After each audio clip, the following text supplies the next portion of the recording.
Good morning. I'm Westchester County Executive George Latimer. Thank you for being here for this media availability where we're going to discuss the situation of last night's snowstorm and how we're recovering during the course of the day. I'm joined here with our Deputy County Executive, Ken Jenkins, our Director of Operations, Joan McDonald, our Commissioner of Department of Public Works, Hugh Grecian, which also covers our transportation component. We have Chief Chris Calabrese from our Department of Public Safety, and then we have John Cullen, who's the Commissioner, and Dennis Del Borgo, both from our Emergency Services Department. And we're joined here as well by our Chief of Staff, Andrew Ferris, our Director of Communications, Catherine Chaffee. And I don't know if I see any members of the Board of Legislators, but other members of our staff team are here. So last night, we were humbled by Mother Nature. And I think it's important to understand that whenever we see something happen the way it did happen, there is always something to be learned. There's always something where we have to look inward and determine, did we do everything we could have done?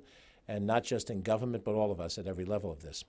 The snowstorm that happened was a surprise to all of us based on early reports, although closer to the time of the snow falling, reports did change to indicate that it would be more intense. And it was coming from the south rather than traditionally from the west or the north. So the southern part of the county felt it first, although the northern part of the county got it hit harder than the southern part of the county overall. The information that we had is that the snow started in about the 3 o'clock hour yesterday, and that's when I personally saw it here in downtown White Plains. I personally was out at a couple of activities, and as of 2 o'clock, there was nothing happening. So it would be at that point in time that pure knowledge of what was to come would have been the time to have activated certain things, and it was not apparent that the size and scope of the snow was going to happen. The fact that what we went through was experienced by local areas in New Jersey, in Pennsylvania, in Delaware, in Maryland, in D.C., in Connecticut, in Rhode Island. Look at the local newspapers in those areas today, and they're having the same conversation in the morning about the ability to pass on roads and so forth. Tells you that this was something that happened to a large group of us. Basically, when the snow started, it grew in intensity very quickly. The temperature dropped, I'm told, as low as 27 degrees within 20 minutes. And this snow came at arguably one of the worst possible times. I'm told the thumbnail that Hugh Grecian has shared with me is that if you get a snowstorm and it hits you midday or at midnight, the system is best able to handle it because people are not on the roads at midnight overnight. You have time to be able to do all the things that you need to do to clear the road. If it stops in the same time frame that this snowstorm hit at midnight, then you'd have clear roads by 6, 7 o'clock in the morning.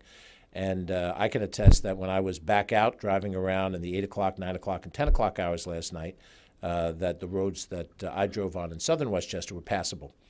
They were not as dramatically impacted as they were when I commuted in the middle of the rush hour because I was caught in this as well.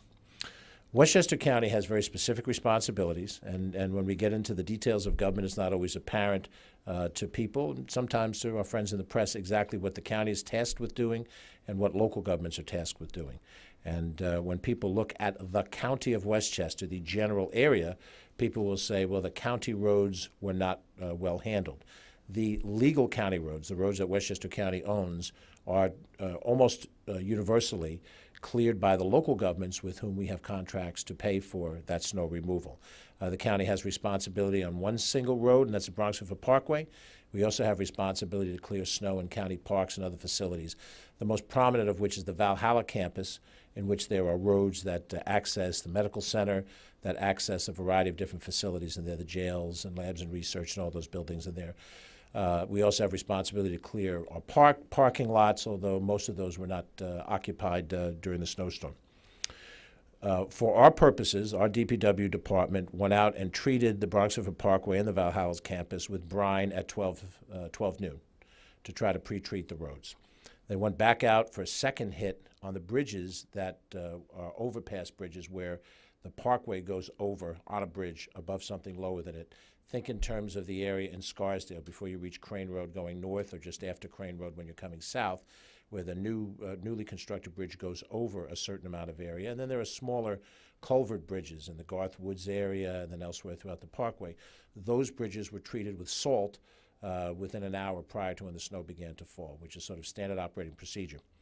The speed with which the snow hit made it very difficult for all response on snow, not just what the county's responsible for, but every town and village and city which is responsible for their own services on their roads, in addition to the ones that we contract for, and also the state of New York, which has responsibility for the interstate system, just to list them, the New York State Thruway, which is both I-87 in the western part of the county and I-95 in the eastern part of the county, I-287, the main link across the county, and I-684, the main link from the northeastern corner of the county down to the center of the county.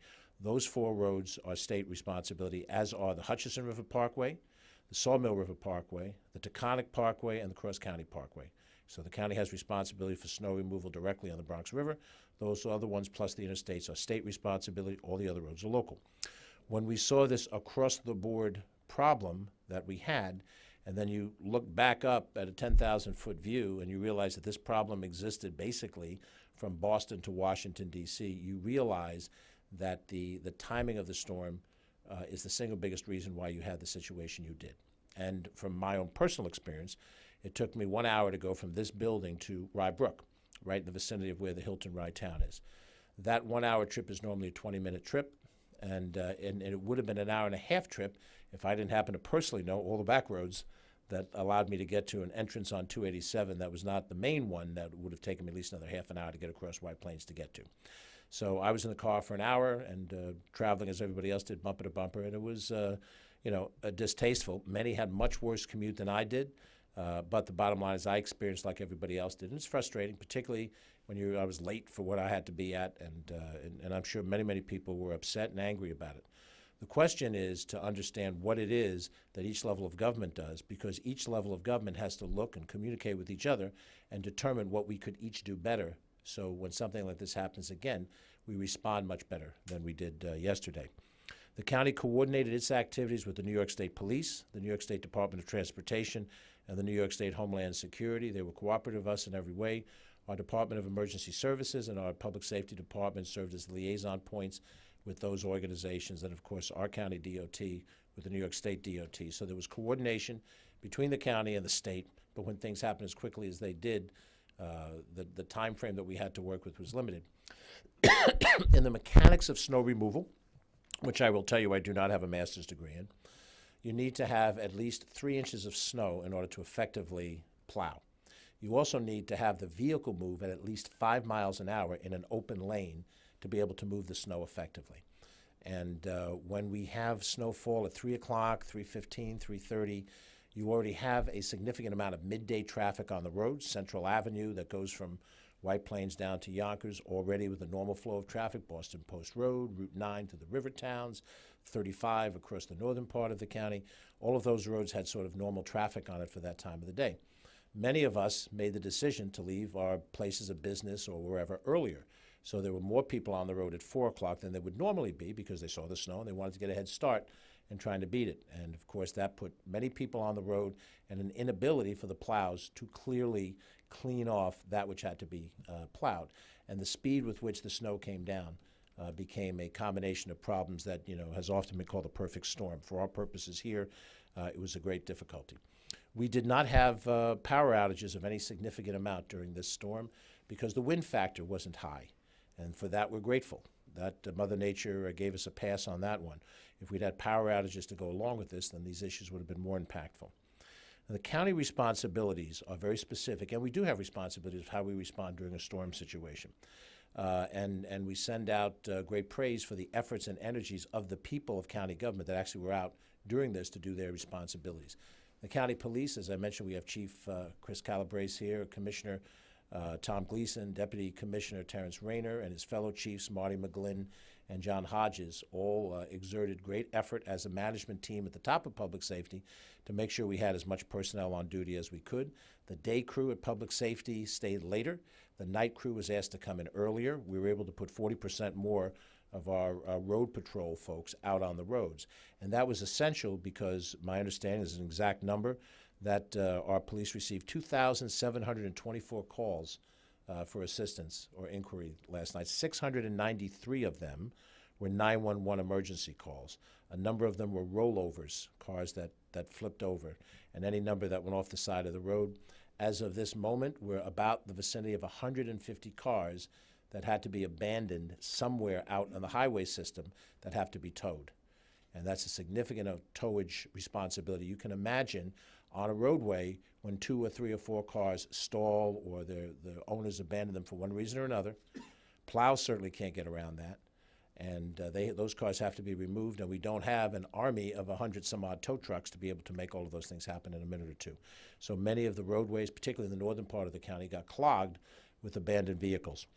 The nature of the road service was that our county police were able to help individuals get out of complicated or compromised situations.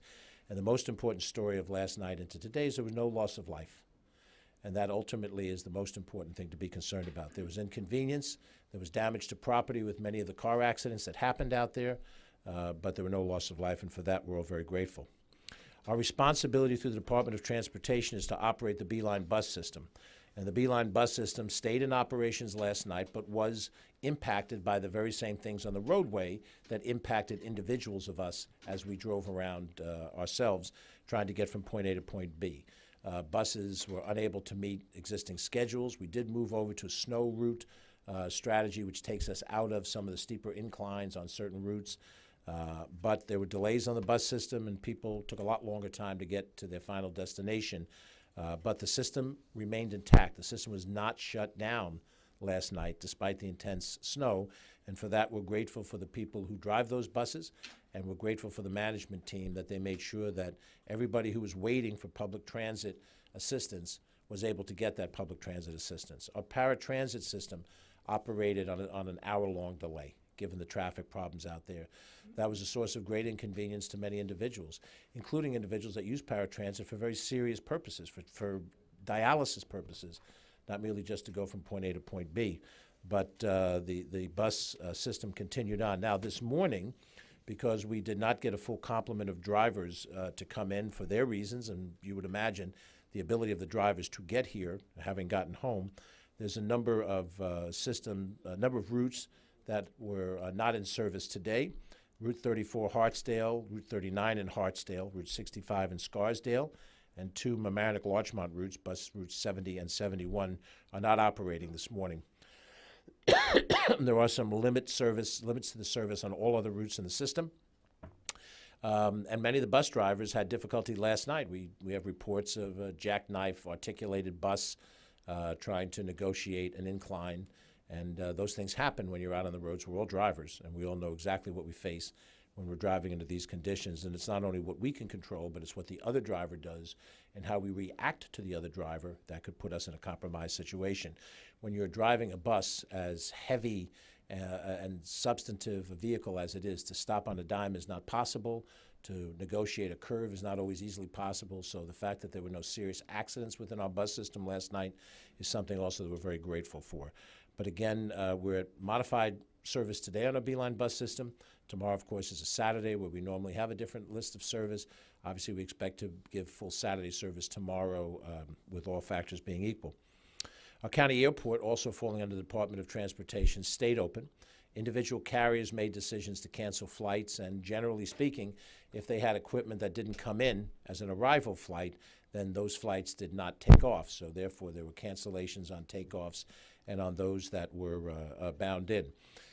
Most of the commercial flights did not fly last night. Many of the corporate or general aviation flights did in fact land, and so the airport was open. It accommodated as much as it could during the normal operating hours throughout the snowstorm. The reports of those individuals who might have been stranded at the airport, we don't have a hard number on that. Obviously, people who went to the airport expecting a flight out and did not find it, and did not have the ability to return to where they were previously or find safety at one of our local hotels, were put in the worst position of all. And if they're out-of-town guests, that it's even more problematic. But that's what happens when you have something happen this quickly and this intensely that makes that impact. Our DSS, Department of Social Services, has a responsibility in a snowstorm to make sure that our shelters accommodate as many people as possible. Our shelters in Yonkers, Peekskill, White Plains, and Mount Vernon were all at or near capacity and accommodated as many people as could be accommodated in the circumstances. The temperature did not reach near zero temperature, which often happens in the heart of the winter. The snow made movement difficult. but it certainly was cold enough for those shelters to operate at full capacity, and we were able to accomplish that. Our Department of Environmental Facilities operates 7 wastewater treatment plants, commonly called sewer treatment plants. And in issues of heavy snow or heavy rain, we're concerned about the volume of water that goes in with the sewerage into the plant. And if the plant is overloaded with water and can't hold it and treat it before discharge into the Long Island Sound of the Hudson River, we may have a problem in that area. That did not happen last night. We were able to continue our sewer treatment processes effectively. There was no discharge of raw sewage into either the Sound or the river, which could have been an outcome were circumstances different. And we credit our professionals at each of those different plants for making the decisions necessary to keep the system running and operating. With all of the local governments that have snow removal responsibilities all over the ballpark, they had their challenges to make. If you look at the topography of each community, each one is very different. Yonkers is a very large community. It's a city with topography that's difficult. You have lots of dead-end streets in a place like Yonkers. Snow removal under the best of circumstances is difficult and made more difficult by the speed and the time frame of the snow. Some of the smaller communities, the Larchmonts of the world, relatively flat, relatively small, larger sized streets, no on-street parking for the greater extent, and that village was able to respond, within the parameters of what was available to them. There was one emergency declaration that was made last night. The city of Mount Vernon declared an emergency and reached out for some assistance, which was provided, I believe, by the state level of government for their needs in their community. The other communities dealt with those situations as best as they could. As I said, I had an opportunity on 2 separate occasions to drive through a number of different towns and communities. I went through Scarsdale and New Rochelle and Mamaroneck, Rye, White Plains, and observed that by 8 o'clock, 9 o'clock, things had stabilized reasonably well. So the intensity and the impact during the rush hour is what framed the problem. And under normal circumstances, again, if this had happened at a different time of the day, we might have had a better result. Let me just see if there's any other key points that I want to mention. Okay, thanks. I think we basically have covered most of the facts of what we had to deal with. The sections of the county that are not subject to governmental control, our hospitals, our independent entities all seem to function well. Since we didn't lose power, we didn't concern ourselves with what might have happened with a power outage with nursing homes and hospitals, things of that nature. So I think on balance, we were humbled. We learned a good lesson about advanced preparation. I think everybody made a decision sort of casually on the basis of when you're going to leave and found out that they were walking into a much greater intensity and difficulty in transportation from wherever they were to where they were going. I also think it's important, as a final comment, we'll open it up to questions, that people understand that government is a societal mechanism to try to solve problems to the best of our ability. There is never an effort to try to project perfection or to try to project that somehow we have an all-knowing ability to accomplish in the face of whatever Mother Nature throws us. We are all practical and fallible human beings that respond to the challenges of the moment at the moment that the challenges are made manifest to us. For those out there who had a perfect understanding of what was about to happen, they're very few and far between. But to those people who predicted something and would have liked to see us do certain other preemptive actions in advance, we'll certainly have that dialogue. We intend to be on the phone today with the local DPWs, have a discussion about how things happened and things that we can do to share in the future. But I do think that we as Americans are a tougher people than sometimes it seems. I think perhaps personal observation that we certainly in our declaration have the right of life, liberty, and the pursuit of happiness. And I think sometimes we also want to stand up by the right of complaining. We have a right to do that. We have a right to express our unhappiness over things. And I'm sure all of you saw examples of that over the last 12 hours or so. But the real test of a society, not a government, but of a society, is our resiliency. How do we handle ourselves when things are adverse? And I think what I saw last night in the main was that the people of Westchester, not just the governments of Westchester, but the people of Westchester are mature, responsible people who dealt with a difficult incident, dealt with it well, and soldiered through what was an uncomfortable commute and an awkward ability to get home to be with loved ones and families at the end of the night. And I think the story here is how we responded with resiliency in the face of Mother Nature, sending us a message that she's in charge. and she'll dictate every so often the terms of how we operate. So with that in mind, I'll open it up to any questions. Tony? Have you talked to New York State about how they did yesterday? Because I was on the Taconic, it was bad. I was on 287, it was bad. I was on the Hutch, it was bad. I was coming down from Dutchess County, I followed a snowplow through Putnam County on the Taconic. As it approached the Westchester County line, it pulled off, and then you got to Westchester and the roads hadn't been plowed. New York State, their responsibility, have you talked to them? We have a call-in and a conference call scheduled for a little bit later today in a individual situation to review New York State and how they responded to these things. Like you, I was on 287 during this time frame and I-95 and saw those problems. And I suspect that New York State is going to respond back with some of the same parameters of what we've talked about. The fact that it may have been done better in Putnam or Dutchess and what the deployment of resources are will be part of what our discussion will be going forward. You talked about the timeline of when it started to snow. So my son goes to New Rochelle High School where the students take the Beeline bus to get home. Mm-hmm.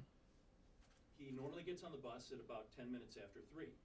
The bus wasn't there at 10 minutes after 3, which is right when it started to snow. At 10 minutes after 4, the bus still wasn't there. So he walked home. It took him an hour.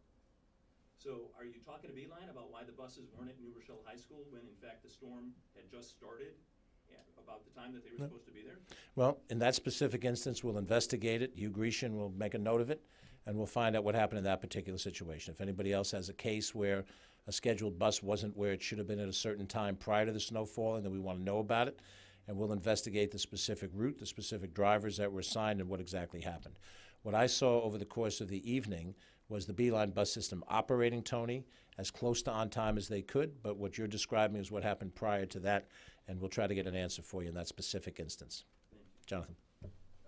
Is there anything realistically that you can do, or do you feel there's anything that you should do to hold some of these local municipalities responsible for potentially not pre-treating roads, or maybe not taking this storm as seriously as they could?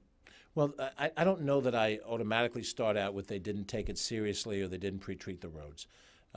Someone who would look from the outside would not necessarily know that we pre-treated the Bronx River Parkway.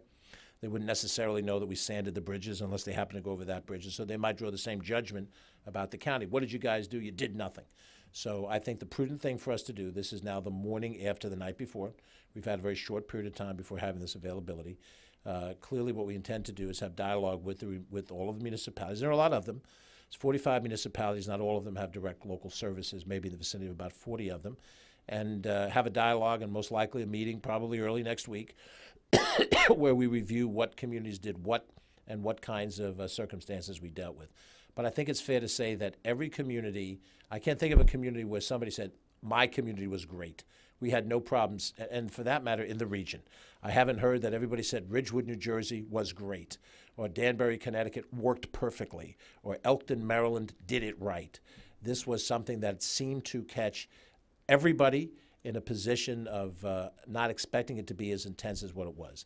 I look at what decision could I have made yesterday. I was outside of the building, came in the building at 2 o'clock. As I came in the building, I saw a snow sky. I knew that snow was coming. I was under the impression that we'd get about an inch and it wouldn't be a big deal.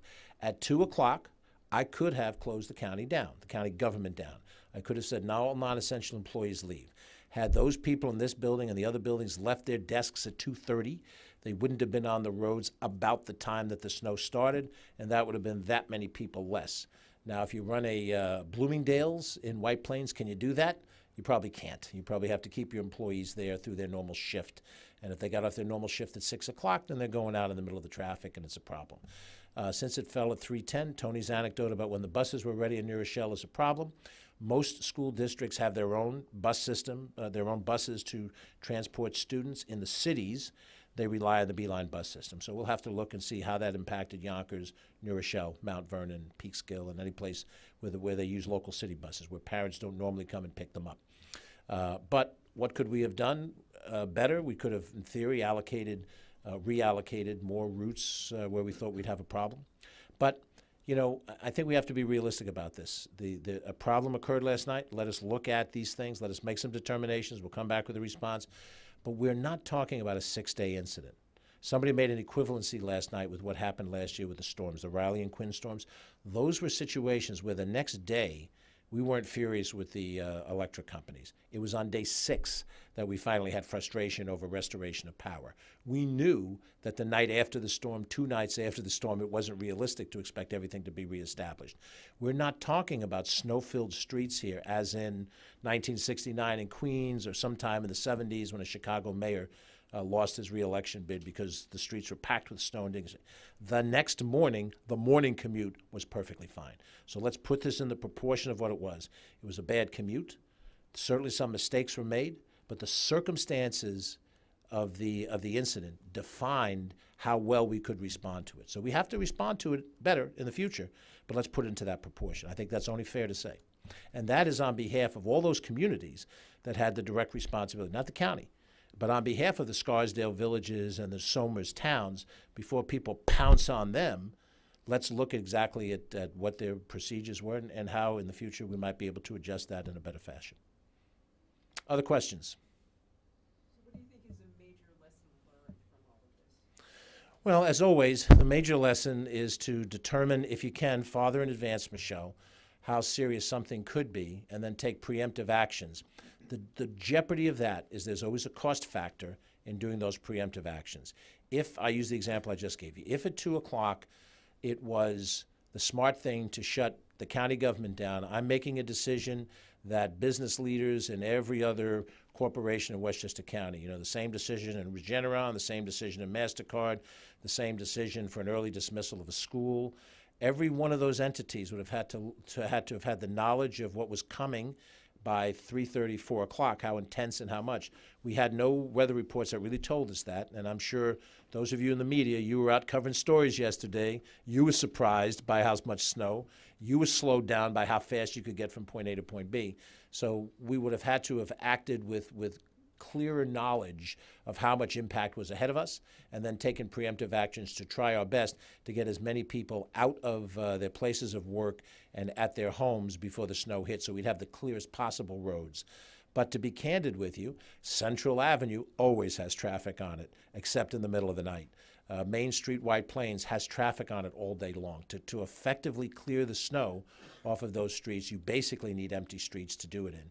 And that is problematic whenever the snow falls in this situation. So some advanced preparation to try to get people off the road so that they can be cleaned to the best of our ability. And when we do that, there will be incidents where we clear everybody out and then it doesn't snow as intensely. The boy who cried wolf. And, that's a factor that we'll have to look at as we go forward. I'm sorry. Was Mount Vernon the only municipality to declare a state of emergency? And Yes. what did it entail? Well, it gives the mayor of Mount Vernon certain powers to be able to direct individuals, as it does when we declare a state of emergency, and depending on the basis for the emergency. If our state of emergency is an incident at Indian Point, then we as a county government have the power to order schools and other entities to shut down or evacuate an Indian Point emergency. Our powers of emergency depend on the nature of the emergency and what's a prudent thing to do. So within the city of Mount Vernon, the mayor there would have certain powers that he would not normally have to try to affect the city. We didn't track that. They were the only community to do it. The state did not declare a state of emergency. No other county declared a state of emergency. No other municipality did. And we didn't see the need to declare emergency for what we faced. What we faced was a problem. It was inconvenient, but it didn't, in our judgment, approach an emergency that required the kind of extra authority that would happen if this were a much more intense thing. What was the highest snow total in the county? We reached in the high single digits in the northern part of the county. I believe, just give me a second, I'll see my numbers here. 8.5 inches in Jefferson Valley, I think was the highest we saw. The lowest that I saw in my list in southern Westchester and Pelham reached 5 inches. Interesting in that this was a nor'easter that came from the south to the north, but perhaps elevation plays a role in the snow totals when you get further north, because there's a higher elevation in northern Westchester. But when you're expecting 1 inch and you get 5 inches in Pelham, 7 inches in White Plains, that's an unexpected amount of additional snow. And then under normal circumstances, the other factor is we're in mid-November. This is November 15th that this thing happened. If we were in January, January 15th, we'd had some snow previously, and we knew we were going to get some snow the next day or 2 or 3 days later, the whole mindset of us as individuals would be different. The fact that this hit as early as it did, I think, caught individuals unawares as well. So the level of snow may not be overwhelming, like 20 inches of snow, but 7 inches of snow when you expect no snow or a light dusting creates a certain perception. Yes, Mark? When you talk about the perfect storm and everything that was kind of out of the municipality's control, I mean, is that message kind of that, if another, circumstance like this comes up, that residents should be prepared that there's going to be another situation like last night?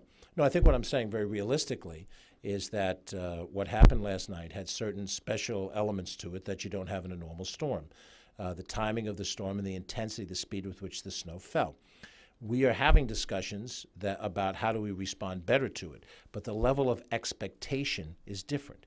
If we get 7 inches and it falls, and the report is it's going to fall overnight, you're going to wake up in the morning, you're going to have 7 inches of snow on the ground, you have a different mindset of preparation as you, the individual. And that's really what we're talking about. If it happens in a situation where you have discretion in the morning, you report to work late is usually what happens. You have delayed school opening, something of that nature. If it's going to happen at 3 o'clock in the afternoon and you know the intensity of it, then you would make some other decisions. If you had the capacity to leave your office earlier, start on your journey home, you would do that. So my message to people is obviously be aware, be prudent, and also have reasonable expectations about what can be expected. And it's not expect a disaster, but it's also don't expect that if the snow falls at 3 o'clock, it's going to be cleaned in an hour so that you can easily travel back. All of a sudden, your travel plans now have to be recalibrated because it's going to be much harder to move it. So have realistic expectations, and we have to make sure that we do as much as we can, as fast as we can, to deal with these issues in the future. Tony? Can I ask Chief Calabrese, does yesterday serve as a reminder to drivers about preparations they do need to take as the winter weather comes? There could be another storm where people get caught in their cars for hours on end. I mean, we always talk about being prepared when you're on the road. Yesterday is a reminder about why professionals like yourself tell people to be prepared, have certain things in their car to make it through should they get stuck in a ditch or off on the side of the road. Absolutely. In law enforcement, we run across this every year. We refer to it as Winter Groundhog Day. When we have this first snowfall, it's always amazing the number of people that are out there, and number one, their cars are not prepared. You have one car that's out there that doesn't have the proper tires on a car, that shuts down a whole roadway. We had that all over the place yesterday. So we had people who are not prepared out there that made this situation worse than it was. And then, on top of that, when they do get in a situation where they're stuck and they can't move, we have what we call an emergency pack. Emergency pack would be you have to have flares, you have reflective triangles that you could put out. You have warm clothing. People have a tendency, especially this time of year, you go from the building, you go to the car. You don't have boots, you don't have jackets, you don't have warmer clothes. That stuff should all be in the car. In addition, you need to have some water, a little bit of food, you need to have a blanket, you need to have an extra battery for your cell phone. We got calls from people all day long. My phone's going dead, I don't know what to do, I don't have enough gas in the car. You need to have the gas filled up ahead of time. It's preparation. And that type of preparation goes a long way to taking the edge off the stress of commuting in a situation like we had yesterday when all of these bad things lined up at the wrong time. I wanted to ask about the, you said the plows and the preparation, so we addressed that. But what about once we saw that there was gridlock everywhere? A lot of people complained that there weren't police directing at intersections or closing roads with steep hills and stuff like that. Could they have done more? Well, again, this is a case-by-case basis throughout most of these municipalities. The county police is responsible for policing some of the parkways, and we had, as I said, 40% more folks out on road patrol to deal with parkway-related issues.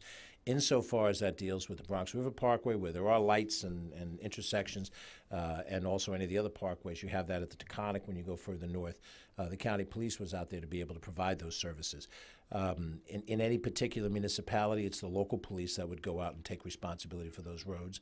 And I have to tell you, in my driving around, I saw some examples of it being done well in certain places. I drove through a portion of Rybrook for which there was a clear police presence, and they were directing traffic, and they were making sure that they cleared one lane where there was an impediment in being able to use both lanes. So I saw examples of it being done well out there.